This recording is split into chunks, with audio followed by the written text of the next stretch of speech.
قرآن مجید کو صرف مان لینا کہ یہ کتاب اللہ تعالیٰ کی طرف سے نازل کردہ ہے، صرف یہ سمجھ لینا ہی کافی نہیں ہے ایمان لانے کے لیے۔ ایمان لانے کے لیے یہ چیز ضروری ہے کہ جو قرآن مجید میں اللہ تعالیٰ بیان فرما دیں، جو اللہ تعالیٰ نے اس میں ہدایات نازل کر دی ہیں، اس پر عمل کیا جائے۔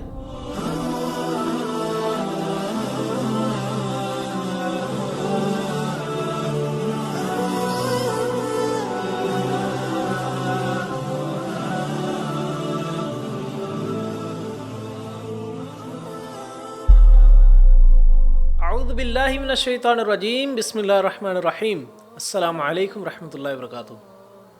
برادر اینڈ سسٹر، قرآن مجید اللہ تعالیٰ کی طرف سے نازل کردہ کتاب ہے، اور یہ ایک ایسی کتاب ہے جس کے اندر تمام چیزیں اللہ تعالیٰ نے جمع کر دی ہیں۔ تمام قسم کی ہدایات جو رہتی دنیا تک کے لیے ضروری ہیں، جو امپورٹنٹ ہیں، وہ اللہ تعالیٰ نے بیان کر دی ہیں، چاہے کوئی سمجھ رکھے یا نہ رکھے۔ قرآن مجید کو ہر بندہ پڑھتا ہے، ہر مسلمان پڑھتا ہے، اور اس کی کوشش ہوتی ہے کہ وہ اچھے سے اچھا پڑھے، جیسے کہ اللہ تعالیٰ نے قرآن مجید میں فرمایا وَرَتِّلِ الْقُرْآنَ تَرْتِيلًا، اور پڑھتے ہیں قرآن کو ٹھہر ٹھہر کے پڑھتے ہیں، اور ٹھہر ٹھہر کے پڑھنا چاہیے۔ جس طریقے سے قرآن کو پڑھنے کا حق ہے اس طریقے سے پڑھا جائے۔ تو جو لوگ صرف قرآن مجید کو خوبصورت کر کے پڑھتے ہیں، وہ ایک لطف تو آتا ہی ہے، ایک مزہ تو آتا ہی ہے، ایک سکون تو ملتا ہی ہے، اطمینان قلب تو نصیب ہوتا ہی ہے، جس طرح اللہ تعالیٰ نے فرمایا الا بذکر اللہ تطمئن القلوب، دلوں کا سکون اللہ تعالیٰ کے ذکر کے اندر ہے۔ اللہ تعالیٰ کا ذکر، اللہ تعالیٰ کی قرآن مجید کی، اللہ تعالیٰ کی کتاب قرآن مجید اللہ تعالیٰ کا ذکر بھی ہے، اس طرح نماز بھی اللہ تعالیٰ کا ذکر ہے۔ لیکن جو لوگ صرف قرآن مجید کو خوبصورت کر کے ہی پڑھتے ہیں، اس کا فہم نہیں رکھتے، اس کو سمجھتے نہیں ہیں، اس کی تفسیر نہیں پڑھتے، اس کی ایکسپلینیشن نہیں پڑھتے، اس کی وضاحت نہیں دیکھتے، ان کو اس کے احکامات کا نہیں پتہ ہوتا کہ قرآن مجید میں بیان کیا ہو رہا ہے، بس وہ خوبصورت کر کے پڑھتے ہیں۔ اس کا لطف تو آتا ہے، لیکن اصل گہرائی تک وہ نہیں پہنچ پاتے، اصل اس سے وہ فائدہ نہیں اٹھا سکتے، اصل وہ بینیفٹس اس سے جو مل رہے ہیں ہمیں وہ نہیں اٹھا رہے۔ لیکن کچھ لوگ ہوتے ہیں وہ قرآن مجید کو پڑھ تو رہے ہوتے ہیں، خوبصورت انداز میں پڑھ رہے ہوتے ہیں، لیکن ساتھ ان کے مائنڈ کے اندر سارا فہم چل رہا ہوتا ہے، پوری ایک پکچر چل رہی ہوتی ہے کہ کیا سامنے چل رہا ہے قرآن مجید کے اندر، اللہ تعالیٰ کیا بیان کرنا چاہ رہے ہیں۔ اگر موسیٰ علیہ السلام کا واقعہ چل رہا ہے تو اس کے اندر ان کو پتہ ہوتا ہے کہ موسیٰ علیہ السلام نے یہ کیا، بنی اسرائیل نے یہ کیا، پھر یہ ہوا، پھر یہ ہوا۔ وہ اس سے اپنے لیے پریکٹیکل کے پوائنٹس نکال رہے ہوتے ہیں، اپنی زندگی کو بہتر کرنے کے لیے اس میں سے پوائنٹس نکال رہے ہوتے ہیں۔ ان لوگوں کو قرآن مجید کے پڑھنے کا اجر زیادہ بھی ملتا ہے، سکون بھی ملتا ہے، اور ان کی زندگی میں ہدایت کا ذریعہ بھی بن جاتا ہے یہ چیز۔ جیسا کہ اللہ تعالیٰ نے قرآن مجید کی سورۃ صاد کے اندر اللہ تعالیٰ نے بیان فرمایا کتاب انزلناہ الیک مبارک لیدبروا آیاتہ ولیتذکر اولو الالباب۔ اللہ تعالیٰ نے کہا یہ جو قرآن مجید ہے، یہ جو کتاب ہے، اس کو ہم نے نازل کیا ہے کس کی طرف؟ آپ کی طرف، یعنی نبی علیہ السلام کی طرف۔ جہاں پر بھی تذکرہ نبی علیہ السلام کی طرف نازل کرنے کا آئے گا، اس سے مراد پوری امت کی طرف بھیجی اللہ تعالیٰ نے یہ کتاب۔ کتاب انزلناہ الیک مبارک، یہ ایک مبارک کتاب ہے، یہ برکت والی کتاب ہے، اس سے فائدے ملیں گے، اس سے بینیفٹس ملیں گے، جس کو آپ نے اٹھانا ہے، جس کو آپ نے گین کرنا ہے۔ پھر کیا کرنا ہے؟ لیدبروا آیاتہ، اس کی آیات پر، اس میں جو بیان کی گئی باتیں ہیں ان پر غور و فکر کرنا ہے، سوچنا سمجھنا اس بارے میں کہ اللہ تعالیٰ کیا کہنا چاہ رہے ہیں ہمیں۔ صرف اوپر اوپر سے نہیں پڑھنا، اس میں غور و فکر بھی کرنا ہے کہ اللہ تعالیٰ ہم سے کہنا کیا چاہتے ہیں، ہم سے آخر باتیں کر رہے ہیں تو ہمیں پتہ بھی تو اللہ تعالیٰ بات کیا کر رہے ہیں۔ لیدبروا آیاتہ، آگے اللہ تعالیٰ نے فرمایا ولیتذکر اولو الالباب، اور اس کتاب سے، اس قرآن مجید سے صرف عقل مند لوگ ہی نصیحت حاصل کر سکتے ہیں۔ آخر یہ نصیحت کی کتاب ہے، آخر یہ رہنمائی کی کتاب ہے، اتنی گہری کتاب ہے کہ اللہ تعالیٰ نے ہر چیز بیان کر دی ہے، تو کیوں نہ اسے نصیحت حاصل کی جائے۔ نصیحت حاصل کرنے کے لیے جو چیزیں ضروری ہیں وہ اللہ تعالیٰ نے بتا دی ہیں۔ لیدبروا آیاتہ، اس کی آیات پر غور و فکر ضروری ہے، اس کی آیات کو سمجھنا ضروری ہے، اس کی آیات کا فہم حاصل کرنا ضروری ہے، اس کے بغیر آپ کو فائدہ نہیں ہے۔ میں ایک دفعہ کلاس کے اندر ایک پڑھا رہا تھا تو اسٹوڈنٹس نے بات کی کہ سر قرآن مجید کو اگر ہم صرف ویسے ناظرہ پڑھتے ہیں، اس کو دیکھ کے پڑھتے ہیں تو ہمیں کتنا اجر ملے گا، اور اگر ہم اس کو غور و فکر سے پڑھتے ہیں تو کتنا اجر ملے گا۔ میں نے کہا اجر کی بات تو نہیں کرتے، میں اتنی سی بات کروں گا کہ ایک گنے کے جوس والی مشین ہے، جس کو اکثر ہم اپنی زبان کے اندر رو والی مشین کہتے ہیں، اس کے اندر جب گنا ڈالا جاتا ہے تو آگے سے کیا ہوتا ہے، دو چیزیں آؤٹ پٹ ملتی ہے۔ ایک ان پٹ میں گنا ڈالتے ہیں، شوگر کین ڈالتے ہیں، دو چیزیں آؤٹ پٹ کے اندر ملتی ہیں، ایک جوس ملتا ہے اور دوسرا اس کا پھوک ملتا ہے۔ اب اصل جو مقصود ہے، جو چیز چاہیے وہ تو جوس ہے، پھوک تو مل ہی جائے گا ہمیں۔ جو 10 نیکیاں ہم نے حاصل کرنی وہ تو ہمیں مل ہی جانی ہے۔ اصل جو مطلوب ہے، اصل جو مقصود ہے، جو ہمیں چیز چاہیے وہ غور و فکر ہے، وہ نصیحت ہے، وہ ہدایت ہے، اور وہ جنت ہے۔ اگر ہم وہ اصل چیز نہیں حاصل کر رہے تو پھر ہم ایک صاحب کا پھوک ہی حاصل کر رہے ہیں، 10 نیکیاں ہی حاصل کر رہے ہیں ہم۔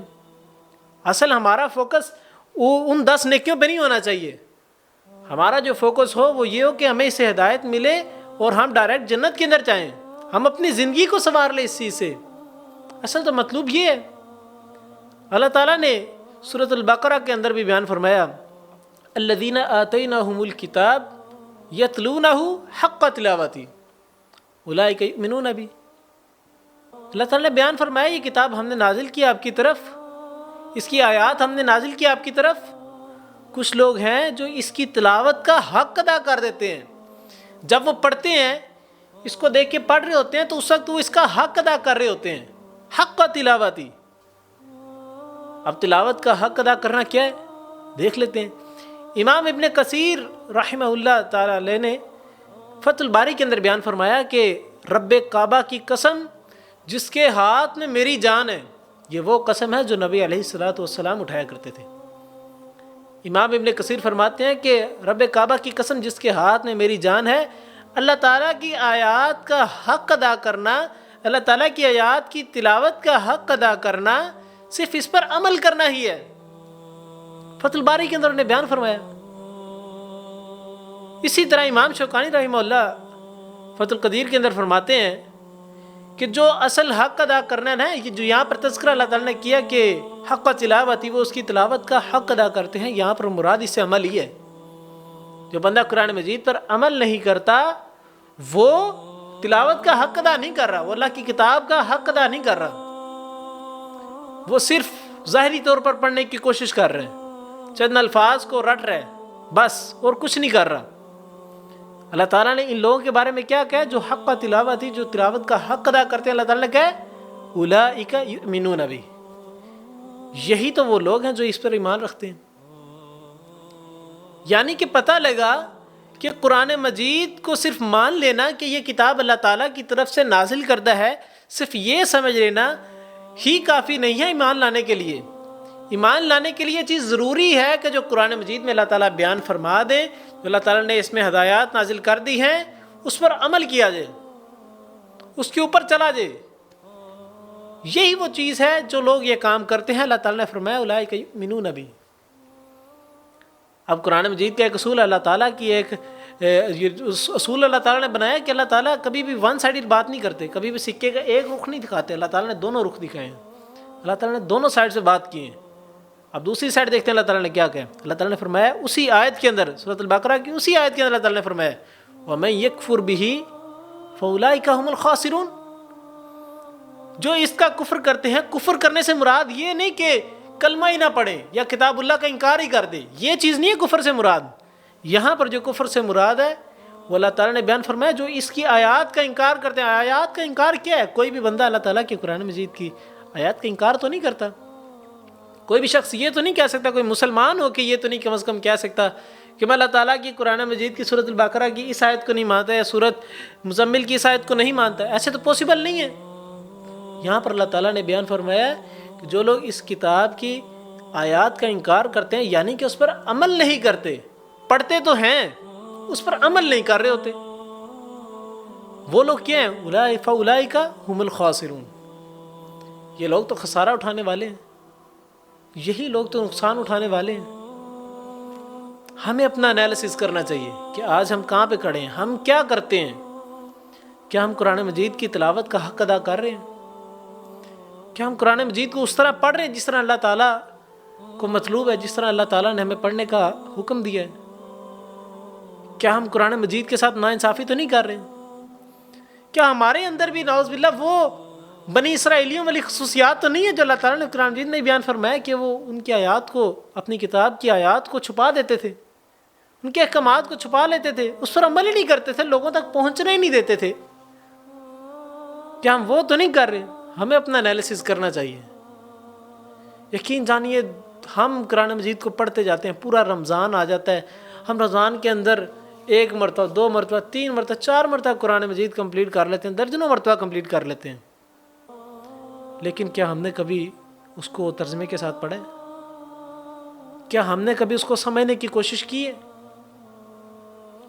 کیا ہم نے کبھی یہ کوشش کی ہے کہ میں اس کو اس قرآن مجید کی آیات سے ہدایت حاصل کر لوں، میں سمجھ لوں کہ اللہ تعالیٰ ہم سے کیا کہنا کیا چاہتے ہیں؟ میں نماز تو پڑھ رہا ہوں، لیکن نماز میں پڑھ کیا رہا ہوں یہ مجھے پتہ ہے؟ اللہ تعالیٰ سے دعا کرے اہدنا الصراط المستقیم صراط الذین انعمت علیہم غیر المغضوب علیہم ولا الضالین، کہ اللہ ہمیں ان لوگوں پر چلا جن لوگوں پہ تو نے انعام کیا، ان لوگوں کے راستے پر چلا دے۔ کیا ہمیں پتہ ہے کہ اللہ تعالیٰ نے کن لوگوں پر انعام کیا؟ کیا ہمیں پتہ ہے کہ غضب کن لوگوں پر ہوا تھا؟ کیا ہمیں پتہ ہے کہ گمراہ کون لوگ ہوئے تھے؟ غضب کیوں ان پہ ہوا تھا اللہ تعالیٰ کا؟ وہ کس طریقے سے گمراہ ہو گئے تھے؟ کیا ہم ان طریقوں پہ تو نہیں ہیں آج؟ ہمیں یہ چیز پتہ ہے کہ نہیں پتہ؟ ہم خود ایک بندہ خود چیک کر سکتا ہے کہ ہم کس منہج پہ آج کھڑے ہیں، آج ہم کیا کر رہے ہیں۔ ہمیں اپنا انالیسس کر لینا چاہیے۔ کچھ لوگ بات کرتے ہیں کہ نماز کے اندر ہمیں رونا نہیں آتا، اللہ تعالیٰ کی آیات کی تلاوت کرتے ہوئے رونا نہیں آتا، قرآن مجید پڑھتے ہوئے رونا نہیں آتا، سنتے ہوئے رونا نہیں آتا، ہم کیا کریں؟ میں ان سے کہتا ہوں کہ آپ قرآن مجید کو ترجمے کے ساتھ پڑھیں۔ جب قرآن مجید کی تلاوت چل رہی ہوگی، آپ سن رہے ہوں گے، آپ کو پتہ ہوگا قرآن مجید میں اللہ تعالیٰ کیا کہہ رہے ہیں، آپ کو خود بخود ہی رونا آئے گا، اندر سے دل پھوٹ پھوٹ کے روئے گا، یہ دل سے آنسوؤں کے چشمے جاری ہو جائیں گے۔ اگر قرآن مجید کو سن کے رونا چاہتے ہیں، آپ کا دل نرم ہو جائے، آپ یہ چاہتے ہیں، تو قرآن مجید کو ترجمے کے ساتھ پڑھ لیں، قرآن مجید کو سمجھنا شروع کر دیں۔ ہم سارا دن فارغ بیٹھتے ہیں، پب جی کھیلتے ہیں، ہم سارا دن بیٹھ کے نیٹ فلکس دیکھتے ہیں، ہم سارا دن بیٹھ کے موویز دیکھتے ہیں، ہم گیمنگ کھیلتے ہیں، ہم کیا کچھ نہیں کرتے، کہاں پہ ہم ٹائم ویسٹ کر رہے ہیں؟ کوئی بھی ہماری پازیٹیو ایکٹیویٹی نہیں، کوئی بھی پروڈکٹیو کام نہیں ہمارا، تو کیا ہم اللہ تعالیٰ کی کتاب کو بھی ٹائم نہیں دیتے؟ ہم نے اتنا بھی گوارا نہیں کیا کہ اللہ تعالیٰ کی کتاب کا اتنا بھی حق نہیں ہے کہ اس کو ہم پڑھ ہی لیں اچھے طریقے سے؟ ہم یہ کام کرتے ہیں کہ نہیں کرتے؟ اللہ تعالیٰ کے ہاں کل کو ہم نے حاضر بھی تو ہونا ہے، کیا جواب دیں گے اللہ تعالیٰ کو کہ یا اللہ میں تو بڑا مصروف تھا، میرا تو اسکولنگ چل رہی تھی، ساتھ میں نے اکیڈمی جانا تھا، پھر میں نے اسپورٹس کے لیے جانا تھا، ہیلتھ بھی ضروری ہے، میں نے سارا کچھ کرنا تھا، تو قرآن مجید کا ٹائم کب نکلنا ہے؟ ذرا سوچئے کہ ہم نے لاسٹ ٹائم قرآن مجید کو کب پکڑا تھا۔ میں یہ نہیں کہتا کہ آپ صرف مصحف کو ہی لے کے بیٹھیں اور اسپیشل طریقے سے پڑھیں، آپ موبائل پہ بھی تو پڑھ سکتے ہیں، لیکن پڑھیں تو صحیح، قرآن مجید کو سمجھیں تو صحیح، خود پڑھ کے سمجھ لیں، مختلف قسم کے اسکالرز کو سنیں، تاکہ آپ کو دین کا علم تو حاصل ہو، تاکہ آپ کچھ نہ کچھ تو پریکٹیکل کے اندر آپ کے اچھی چیزیں آئیں۔ ہماری یوتھ کس لائن کے اندر جا رہی ہے؟ سارا دن فضول کام، سارا دن فضول کام، کوئی اچھا کام کرتے ہی نہیں۔ کس لائن کے اندر ہماری یوتھ جا رہی ہے؟ اس کا ذمہ دار کون ہے؟ کیا ہم لوگ خود نہیں ہیں؟ ہم لوگ خود ہی نہیں پڑھتے؟ ہمیں یہ تو پتہ ہے کہ ایک اسائنمنٹ ملے، اس کو ہم نے یہاں سے ریسرچ اس کی کرنی ہے، یہاں سے اس کو دیکھنا ہے، نیٹ پہ فلاں ویب سائٹ پہ دیکھنا ہے، ورلڈ انسائکلوپیڈیا پہ دیکھنا ہے، ہم نے جو سے نا محدث پلیٹ فارم پہ دیکھنا ہے، ہم نے فلاں جگہ پہ دیکھنا ہے، فلاں ویب سائٹ پہ دیکھنا ہے، وہاں سے ہمیں یہ مل جائے گا، یہاں سے ہمیں PDF مل جائے گی، یہاں سے ہمیں جو سے نا اس کی PNG فارم مل جائے گی، ہمیں سارا کچھ پتہ ہے۔ تو جب قرآن مجید کو سمجھنے کی باری آتی ہے، دین کو سمجھنے کی باری آتی ہے، اس ٹائم ہم کیوں دماغ کو بند کر کے بیٹھ جاتے ہیں کہ ہمیں تو پتہ ہی نہیں کس طرح پڑھنا ہے قرآن مجید کو، کس طرح سمجھنا ہے۔ جب دنیا داری کی بات آتی ہے جب ہماری اسٹڈیز کی بات آتی ہے، جب اسائنمنٹس کی بات آتی ہے، جب پیپرز کی بات آتی ہے، تب تو ہم بہت پروڈکٹیو ہوتے ہیں، تب تو ہماری ریسرچ، ہمارا دماغ بڑا کام کرنا شروع ہو جاتا ہے. تو قرآن مجید کے بارے کیوں نہیں دماغ کام کرتا؟ کیا یہ ہماری اپنی ہٹ رانی ہے؟ یہ ہماری اپنی کوتاہی ہے، ہماری اپنی غلطی ہے کہ ہم قرآن مجید کو سمجھتے نہیں، قرآن مجید کو پڑھتے نہیں. حرم کے اندر آپ دیکھیں کہ وہ نماز پڑھا رہے ہیں، الحمدللہ رب العالمین الرحمن الرحیم مالک یوم الدین، مالک یوم الدین پہ آتے ہیں، ان کے آنسو بن جاتے ہیں، سسکیاں نکلنا شروع ہو جاتی ہیں. کیوں ہوتا ہے یہ؟ وہ قرآن مجید کو سمجھتے ہیں، ان کو پتہ ہے مالک یوم الدین، اللہ تعالیٰ اس دن کا مالک ہے جس دن میں نے بھی اللہ تعالیٰ کے سامنے جواب دینا ہے، جس دن میں بھی اللہ تعالیٰ کے سامنے کھڑا ہوں گا، میرے ایک ایک چٹا کھاٹا کھول دیا جائے گا، میری کتابیں کھولی جائیں گی، میرے وہ اعمال سامنے رکھے جائیں گے جو میں دنیا سے چھپا کے کرتا تھا، اور وہ اعمال بھی سامنے آئیں گے جو میں دنیا کو دکھا کے کرتا تھا. اللہ تعالیٰ وہ کچھ بھی ظاہر کر دیں گے جو بند کمرے کے اندر موبائل کی ٹارچ کے اندر آپ جو کام کرتے ہیں. اللہ تعالیٰ سب کچھ جانتے ہیں کہ کس سے چیٹنگ ہو رہی، کیا ہو رہا ہے، کیا نہیں ہو رہا. اللہ تعالیٰ کو سب کچھ پتہ، اللہ تعالیٰ سب کچھ ظاہر کریں گے. مالک یوم الدین، یہ اس وجہ سے سسکیاں بنتی ہیں. آج ہم کس لائن پہ کھڑے ہیں؟ ہم قرآن مجید کو سمجھتے کیوں نہیں ہیں؟ سنن ترمذی کے اندر ایک روایت موجود ہے کہ اللہ کے نبی علیہ الصلوۃ والسلام جب نماز پڑھا رہے تھے ایک دفعہ، تو آپ کے سینے کے اندر سے، آپ کی چیسٹ میں سے ایسی آواز آ رہی تھی جیسے ایک ہنڈیا ابل رہی ہو، جیسے کوئی سالن پک رہا ہو اور اس کے اندر سے بلبلوں کی آواز آ رہی ہو، بڑبڑانے کی آواز آ رہی ہو. یہ وہ کنڈیشن تھی رونے کی وجہ سے کہ آپ کی سسکیاں بندھی ہوئی تھیں، آپ کے اندر سے آوازیں آ رہی تھیں. یہ تب ہوتا ہے جب آپ قرآن مجید کو سمجھنا شروع کر دیں گے، جب آپ قرآن مجید کے ساتھ دل لگانا شروع کر دیں گے، جب آپ اللہ تعالیٰ کے ساتھ محبت کرنا شروع کر دیں گے. یہی وہ چیز ہے کہ ہم اس سے بہت دور ہیں، ہماری یوتھ بہت دور ہے. ہم بہت سے الٹے کاموں کے اندر پڑے ہوئے ہیں، نہ جانے کون کون سی ہم ایکٹیویٹیز کے اندر مصروف ہیں. سارا دن ہمارا بیزی ہوتا ہے، کوئی 1 منٹ کا ٹائم نہیں ہوتا. رات کو کبھی بیٹھ کے سوچیا کہ ہم نے پورے دن کے اندر کون سے نیک اعمال کیے، ہم نے پورے دن کے اندر کون سی پازیٹیو ایکٹیویٹی کے اندر حصہ لیا ہے، ہم نے پورے دن کے اندر دین کی کون سی نئی بات سیکھی ہے، یا کون سا اچھا عمل کیا ہے. اس بارے میں ضرور غور کیجیے گا، اور انشاءاللہ قرآن مجید کو پڑھنے کا عزم کر لیں، اور ڈیلی بیسس پہ کم از کم ایک آیت لازماً پڑھیں ترجمے کے ساتھ. 6 سال لگ جائیں گے، 7 سال لگ جائیں گے، کم قرآن مجید کو سمجھ تو آ جائے گی. میٹرک تک 10 سال لگا دیتے ہیں، کیا سمجھ آتی ہے آپ کو؟ اس سے کیا فائدہ ہوتا ہے؟ آپ کی پریکٹیکل لائف کے اندر آپ کا میٹرک آپ کو کہاں تک مدد دیتا ہے؟ یہ آپ اور میں اچھے طریقے سے جانتے ہیں. لیکن اگر 10 سال قرآن مجید کو لگا دیے، 10 سال تو ایک لگتا ہی نہیں نا. میں بات کر رہا ہوں کہ آپ ایک آیت ڈیلی کی پڑھ لینا، ایک لائن ڈیلی کی پڑھیں صرف ترجمے کے ساتھ، آپ کو 5 6 7 سال لگیں گے میکسیمم، اس سے اوپر نہیں لگتے کبھی بھی. آپ کم از کم قرآن مجید کو سمجھ تو جائیں گے، آپ کی زندگی سنور جائے گی، آپ کو ڈائریکشن پتہ لگ جائے گی کہ صراط المستقیم کیا ہے. قد افلح المؤمنون میں وہ فلاح یافتہ مومن کون ہے، میں ان کے اندر ہوں کہ نہیں ہوں، یہ ہمیں پتہ لگ جائے گا. انشاءاللہ نیکسٹ ویڈیو کے اندر پھر ملیں گے. اس وقت تک کے لیے اپنا خیال رکھیے، اور قرآن مجید پر عمل کرتے رہیے، اور اس پیغام کو مزید آگے پھیلائیے. السلام علیکم ورحمۃ اللہ وبرکاتہ.